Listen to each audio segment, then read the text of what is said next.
Top 16, baby. Here we go. These are the best 16 PlayStation 4 games. Beginning, of course, with number 16, Sisters Royale. A very unassuming, vertically scrolling shooter where you choose one of, it's like 5 or 6 different sisters. They each have their own unique shot pattern and bomb. And I think this is a lot better than people might give it credit for because I think it has a great soundtrack. I think the sort of like harem anime aspect to the story is really intriguing.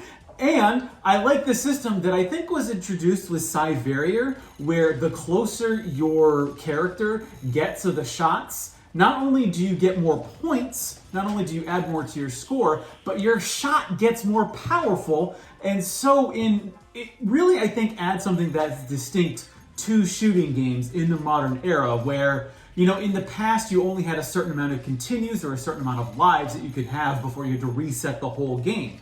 But I guess developers have decided now that that really isn't the way to move forward. So what they have done is you can just, you know, keep on continuing until you finish the game. But adding the element of danger, where the closer you get to the enemy shots, the more powerful you become, I think makes the game a little bit more interesting, gives you a little bit more to focus on when you're like trying to dodge shots and get as close to them as possible. I think makes for what is a stellar vertically scrolling shoot 'em up for the PlayStation 4. At number 15, we have Assassin's Creed Syndicate, which I believe is the best Assassin's Creed for the PlayStation 4, and well, not counting the remakes and the remasters or whatever.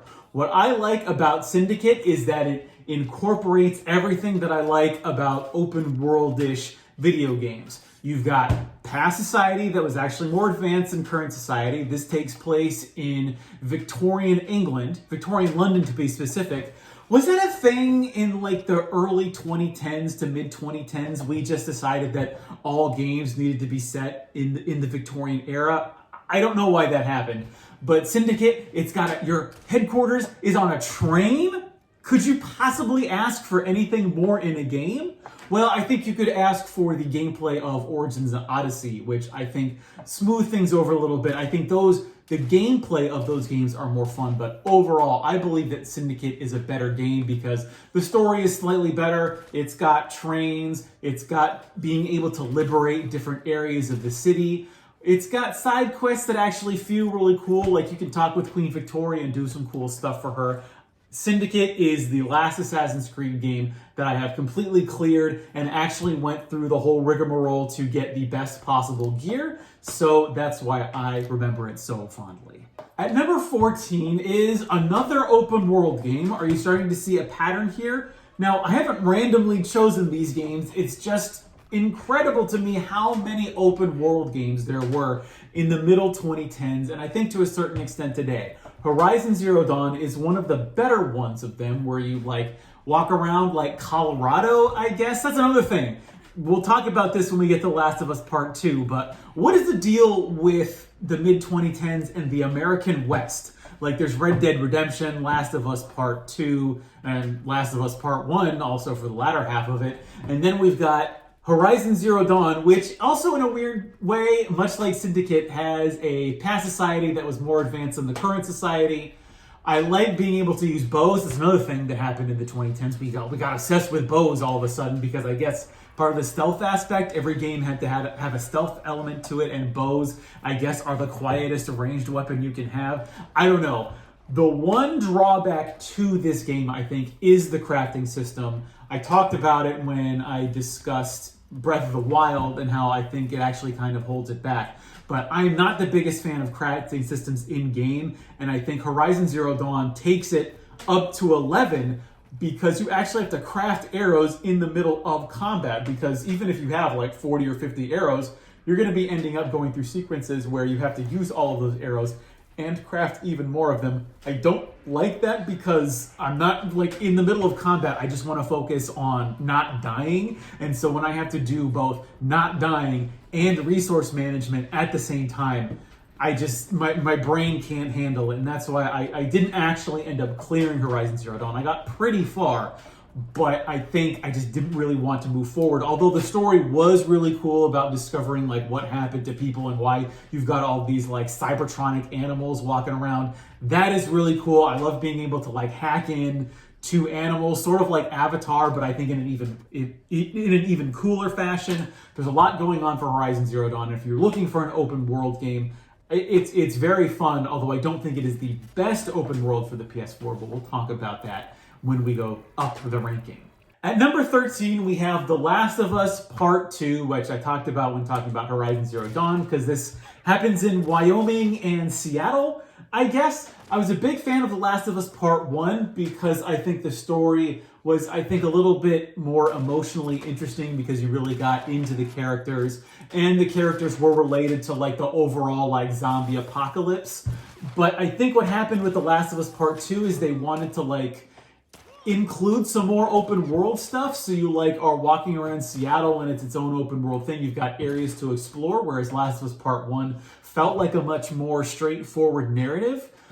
But what I think keeps me from getting into The Last of Us as a whole is that I don't really much care for zombie games outside of Resident Evil, which I know the people in this aren't technically zombies, but they're basically zombies.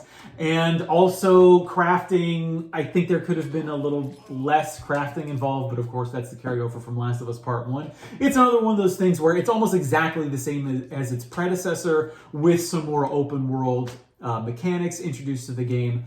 My other problem with The Last of Us Part 2 was on a narrative angle. It tries to make you feel really bad about killing people or killing animals. But honestly, when I'm playing a game and someone's trying to kill me, I'm not really going to feel bad about trying to kill them first. So I think that the narrative, I don't think really achieves what it's going for. And that's why The Last of Us Part 2 isn't further up on the list.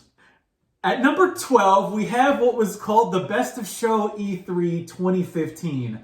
And don't get me wrong, I love the Fallout series. I actually like first-person Fallout more than I do the original, like the first and the second Fallout, which were much more like sort of isometric RPGs.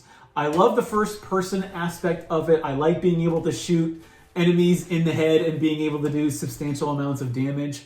Where I think Fallout 4 falters is the overall main narrative. Actually, when playing this again in order to capture the footage that you're seeing over here, I actually really enjoyed playing this. I loved having the railroad gun that like shoots railroad spikes. I thought that was really interesting. I paired up with the detective dude and we were walking around all the different police stations trying to get evidence. I think there are parts of this game and its narrative that are really interesting. However, I just think the overall like robots versus people narrative, I don't think really worked out. It's very clear that there were, especially in the ending, I don't think Fallout 4 was really as well put together as it possibly could have. However, because it is such a big game and there are so many different weapons that you can use, the power suit system I thought was really interesting. But then again, once you get the power suit, the game's basically over and you can roll through all your enemies pretty easily. That's why my challenge was wearing a tuxedo and trying to do the same things that I could do in a power suit, only making it that little bit more challenging. I also don't like weight systems in RPGs, but then again, that's the same with Skyrim. It's the same with Fallout. Really fun game. I really want to play this again on the PC just because, you know, playing a first-person shooter on the console isn't perhaps the best experience. And especially the whole interface with like the Pip-Boy, I think was really rough when you're playing on console. However, in spite of that, I think Fallout 4 is still a really good game. At number 11, we have Just Cause 3, which I think of all of the video games I'm going to talk about in this ranking of the top PS4 games, this is the most video gamiest video game that I have played in a very long time, and perhaps the best video game on the PlayStation 4, because the story isn't really important. The story, honestly, isn't really that intriguing, but what it does is it combines liberating zones within an open world combined with really fun shooting and blowing things up and latching tanks to helicopters, zipping up to helicopters and taking them over, and then using those helicopters, missiles and miniguns to just wreck a path of destruction throughout this whole Euro island nation or whatever. I think the driving, it's one of those weird games where even though it's got cars and vehicles, I actually felt kind of held back whenever I was in a non-helicopter vehicle, because the tanks don't really seem to control all that well. I actually don't like the way that the shooting vehicles on the ground control, because I just found it really weird. But being in a helicopter was the pinnacle of this game, and I loved being able to go around to different areas. I thought some of the liberation aspects were maybe a little bit too cumbersome, where it's like you're walking around this zone, you can't find that one gas container that you have to blow up in order to finish the mission. I thought that was kind of annoying, and I think there were maybe some ways they could have made hunting down the certain things that you needed to do a little bit more clear. However, just the combat was fun. This was just pure unadulterated fun. Whereas with The Last of Us, it tries to make you feel very sad about killing people. In Just Cause 3, you just have a lot of fun with the violence. So that's why this is towards the top of my favorite PlayStation 4 games. We break into the top 10 of the PlayStation 4 with Uncharted 4, which is, I think, the ultimate foil to The Last of Us Part 2. Because there are actually times in Uncharted 4 where I actually did kind of feel bad about getting into combat, especially in like the prison levels, because like the guards, they're just doing their jobs. But what Uncharted 4 does is it basically takes Indiana Jones and it turns it into a video game, and it just makes things fun. And I actually think the characters are a little bit more compelling than The Last of Us Part 2. To where Uncharted 4, I felt connected with all the characters. I thought everyone's motivations were clear. I thought there were some very good relationship building aspects of this game. The stealth was maybe not perfect, but still really cool to execute. Uncharted 4 is really just 100% fun all the time, and I can't recommend it highly enough. In the next video, we'll be talking about the top 9 games for the PlayStation 4. I think there is actually a lot of fun with all of these games here. You have Uncharted 4 and Last of Us Part 2, which feel very similar. It's like you're playing the same game, only you're forced to play it in different ways, which I think is very interesting. We've got a bunch of open world games, although we won't get to the best open world game for the PlayStation 4 until the next video. I hope you watch that one. I've been your man out of Japan, Jake Contra. Thanks for watching, and mahalo.